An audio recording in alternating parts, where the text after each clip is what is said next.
বিদ্যুৎ যন্ত্রণা নিয়ে কৈলাসহরে ময়দানে কংগ্রেস। অভিযোগ, বেসরকারি বিদ্যুৎ সংস্থা সাইয়ের বিদ্যুৎ পরিষেবায় অতিষ্ঠ কৈলাসহরের মানুষ।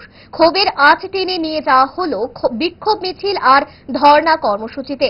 জেলা কংগ্রেসের আহ্বানে দলীয় কর্মী সমর্থকেরা বিক্ষোভে ফেটে পড়েন বিদ্যুতের বেহাল দশার বিরুদ্ধে।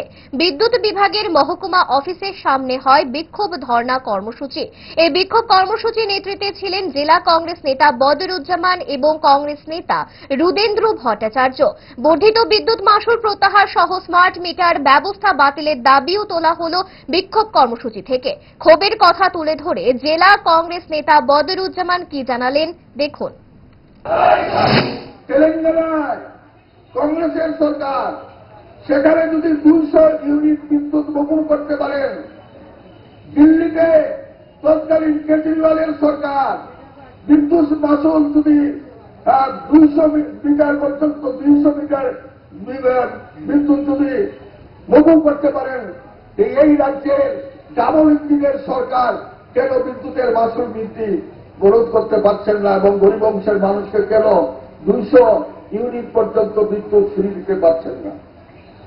যারা জনগণের সরকার বলে দাবি করেন, সেই জনগণের সরকার কেন করছেন না, তার প্রতিবাদে আজকে গোটা রাজ্যব্যাপী কংগ্রেসের তরফ থেকে আজকে এখানে বিক্ষোভ মিছিল এবং ধর্ণা সংগঠিত হয়েছে।